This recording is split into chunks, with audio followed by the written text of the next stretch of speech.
पुलकित अरोड़ा पूछ रहे हैं बैंक ऑफ बड़ौदा के बारे में कि उसका विश्लेषण जो है नतीजों का मार्च तिमाही में आप कैसा देख रहे हैं, और यहाँ से 1 साल के लिए इस पर बैंक ऑफ बड़ौदा पर आपका नज़रिया क्या है? इन्होंने खरीद रखा है 222 के भाव पे, 500 शेयर इनके पास हैं। ये मार्जिन पे तो थोड़ा स्ट्रेस ज़रूर है और ये ठीक चीज़ नहीं है, ये तो क्लियर है। मेन थोड़ा एक बार इनका वैल्यूएशन देख लें, फिर वैल्यूएशन रिस्क कितना है। तो यहाँ पे ना वैल्यूएशन रिस्क बहुत ज़्यादा तो नहीं है। नहीं, वैल्यूएशन रिस्क बहुत ज़्यादा नहीं है। अब इसका मेरा पहला जवाब ये होगा कि market certainly is not very happy with the result, वो तो प्राइस में इसने दिखा दिया है, लेकिन मुझे नहीं लगता कि वैल्यूएशन रिस्क बहुत ज़्यादा है यहाँ से 0.8 टाइम्स पे। लॉन्ग टर्म के हिसाब से क्या प्रॉब्लम है, क्या हो सकता है, वो यही है कि मे बी ये आपको फिर से 210 की तरफ एक बार घूमने जा सकता है। पॉसिबल है, कोई ज़रूरी नहीं है कि जाए, क्योंकि करंट लेवल भी इसका बहुत ही स्ट्रॉन्ग, बहुत ही अच्छा सपोर्ट है। लेकिन बहुत गया भी तो 210 के आसपास जाके घूमेगा। तो मुझे वैल्यूएशन रिस्क बहुत ज़्यादा यहाँ पे फ़िलहाल इसमें नहीं दिख रहा है।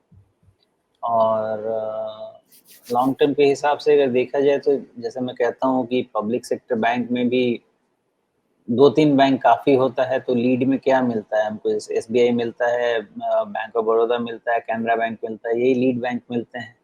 थोड़ा बहुत ऊपर-नीचे हो सकता है, चलता रहे, बट ओवरऑल लॉन्ग टर्म के हिसाब से देखा जाए, तो यही सब स्टॉक होने चाहिए अपने पोर्टफोलियो वाले। मेरा लॉन्ग टर्म के हिसाब से ना, मुझे 200 के नीचे, जितना भी अगर 200 के नीचे लेवल हुआ, मुझे लगता है कि वहाँ पे एक्यूमुलेट करेंगे तो वैल्यूएशन और कम कॉम्पेलिंग हो जाएगा। फॉर एग्ज़ाम्पल मान लीजिए कि अभी 225 का है, यहाँ से 10% नीचे गया, 2.8 माइनस 10%, तो रफली ये 0.7 के प्राइस टू बुक पे आ गया। 0.7 0.8 टाइम प्राइस टू बुक, बहुत दिक्कत नहीं होनी चाहिए। जी।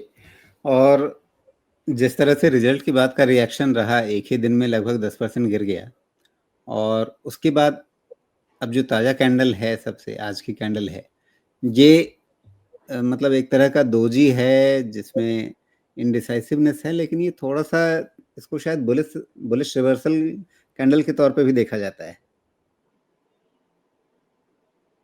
अच्छा, कैंडल का नहीं, कैंडल का तो अभी थोड़ा सावधान ही रहिए, बिकॉज़ अभी 50 डीएमए है, तो यहाँ पे थोड़ा सपोर्ट है। तो जैसा मैंने बोला कि 2 बार यहाँ पे बन गया ना आपका 221 पे 2-2 आपके लो बन चुके हैं। तो यहाँ से रिवर्सल के चांसेस इसलिए हो सकते हैं कि यहाँ पे आपका 2 कैंडल का बॉटम साथ-साथ बना हुआ है। लेकिन वो सस्टेन होगा कि नहीं, वो बड़ा सवाल है। इसलिए उस क्वेश्चन को नहीं भूला जाए।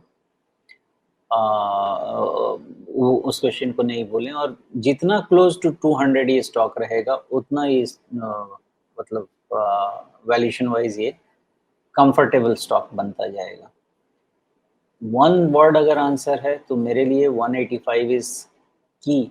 उसके पास मिला तो स्टील डील होता है, उसके पहले जो भी है नॉट डिसकम्फर्टिंग, लेकिन स्टील डील तो 185 के आसपास होता है।